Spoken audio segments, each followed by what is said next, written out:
Hey, what's going on, everybody? BDL44 here again with another video. So it has begun. It has begun. We have a trade. The first ball has dropped, and this one's kind of complicated, to be honest with you. So I wrote it down, as I probably should do with everything. Um, so here we go. We have Jonas Valanciunas, the 2021 number 17 this year's draft, and number 51 in this year's draft is heading out to New Orleans. And going back to Memphis will be Steven Adams, Eric Bledsoe, this year's number 10th pick and number 40th pick, as well as a 2022 Laker first round pick. That's what's going to be heading back to Memphis. Uh, to be honest with you, I looked at this trade a lot and I still couldn't quite process what I was looking at.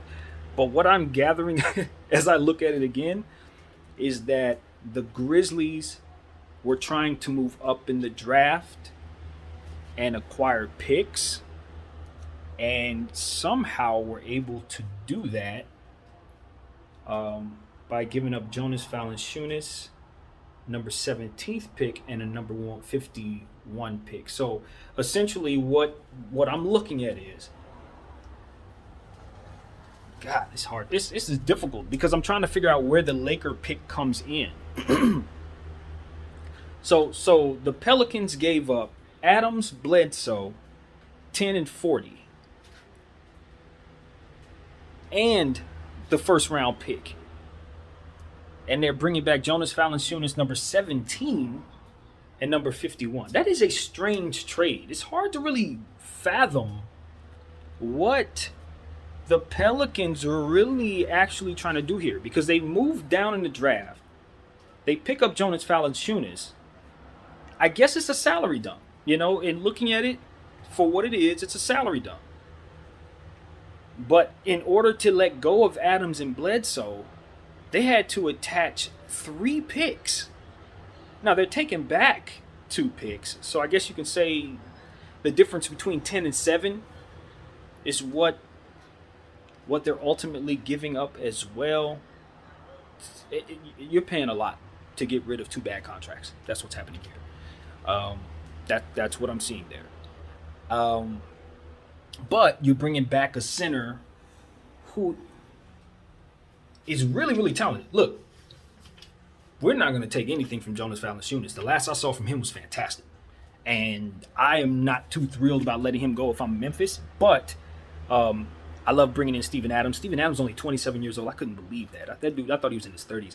So you're bringing in a young player, Steven Adams, who's going to keep that Memphis grit and grind mentality, which you love. I think Steven Adams, he is grit and grind. If there's anybody meant for Memphis, it's Steven Adams. So I think I love that pairing. Him and Ja Morant are going to continue to play for years to come. I like that. I like it a lot. But you are giving up Jonas Valanciunas. I think Jonas is slightly better than Steven Adams. He really is, but not by much, and it doesn't matter. You'll know what I mean when he gets there. Just trust me. You're going to love Steven Adams when he gets to Memphis. But you will miss Jonas Valanciunas for whatever it's worth. But if you're Memphis, you're pretty okay. I think Eric Bledsoe is a guy who is just going to help your bench. He's obviously, going to be someone who's now kind of going to be looked to kind of move around the roster a little bit as far as Memphis. Maybe he starts at the 2. He's a guy who has multiple purposes in an offense that is really, centered around Ja Morant. So, there are options there. They can do some things. And you love what they got. Look, they moved up in the draft. That's what they were able to do. They moved up in both areas for this year's draft. They were able to take the 10th pick now, which gets them a better player to add to Ja Morant and to that young core. They get the number 40th pick as well, even though they're giving up number 51 and just moving up. And they also take in a Laker first round pick, which in theory could be a good pick depending on what kind of year the Pelicans have.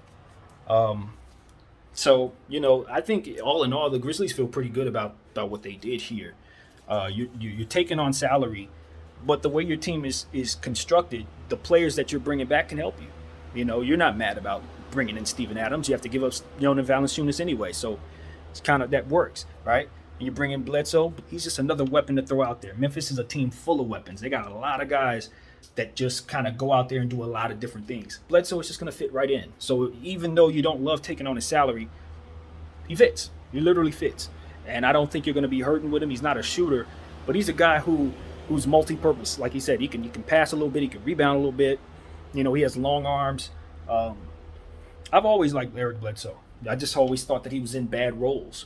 You know, when he was with the Clippers, I felt like he needed a bigger role. When he got to the Phoenix Suns, it was like, okay, now he's in there with 2 other point guards. It's kind of weird. When he got to, Milwaukee, that wasn't a great fit. It was just kind of like they were asking him to be a point guard, but he doesn't shoot like that, so that's not a really good role for him. And he gets to the Pelicans, it's like, well, he's just on a bad team with bad spacing. He's never really been in a good situation. I think Memphis can be. I think for the first time in his career, he could literally be in a situation where he could just be asked to do what it is that he does. Go out there, don't be nothing but Eric Bledsoe. Come in for Ja Morant and just give us good minutes. Play a little too, sit back down, relax, come back in. We're going to make the playoffs because we're a deep team. And that's what I like about Memphis. If you're Memphis, you're looking at your squad now and you say, we got a lot deeper. We got a lot deeper, and our future looks better because we've taken on some picks. And the players we brought back on salary dumps, yeah, Adams is young. We can use him. Bledsoe, we can use him. So you won this trade by a mile. The Memphis Grizzlies won this trade by a mile. Because if you're going to take on salary dumps, you most definitely want to take on pieces that fit what you're doing. Congratulations to the Memphis Grizzlies. I love what you did there. The Pelicans, I'm assuming you just wanted to do something with your books. You know, this was more about freeing up Adams and Bledsoe. You wanted them off. I don't know what Valanciunas' contract is, but I would imagine it's much less than the combination of both Eric Bledsoe and Steven Adams. So essentially what the Pelicans are trying to do is put themselves in a position to be players in free agency. That's what I've taken from what I'm looking at, because they didn't help themselves in regards to the picks there. They moved down. They're probably going to move 17 and 51 again. They'll probably move that for a piece, or maybe even try to move even more salary. Maybe attach one of these picks to Lonzo Ball if they can't. I think he's a restricted free agent, if I'm not mistaken. So maybe they let him walk, right? Since they're trying to get rid of his salary, I can see them letting him walk. And then I can see them possibly doing something, trying to bring somebody like Kyle Lowry in. Maybe that's what they're doing, because I know that they said that they were trying to get Kyle Lowry. They were trying to target him. Maybe they can take some of this salary that they freed up and offer it to him, even though I don't think that's the best move for them. Now they have it to give. So yeah, this is a David Griffin move. You hate that you overpaid for the salary dump. That's what you say. I would have loved for them not to give up the Laker first round pick there, because what you're doing is giving away, you could say a first round pick and a half, I guess, figuring they're moving down a couple spots plus the first round pick that they're attached to it. So it's like, I would rather them have not done that. But you know, you got to pay to free up salary. Nobody wants to take on your trash. And even though technically, if you're Memphis, this isn't trash, it doesn't matter, because you're still selling it as trash. Nah, you're going to have to, it's a salary dump. You got to pay for that. So they overpaid for the salary dump, but I guess it was meaningful to them. But yeah, the Grizzlies, they knocked us out the park. This is a great trade for them. Great trade. They move up. They get the Laker pick. This is great. So yeah, that's what I got to say, man. Took me a while to really process that. As you can see, I was literally processing it right in front of you guys. But I thank you guys for being patient with me. My name is BDF44. It has begun. Trade time, baby. I love it.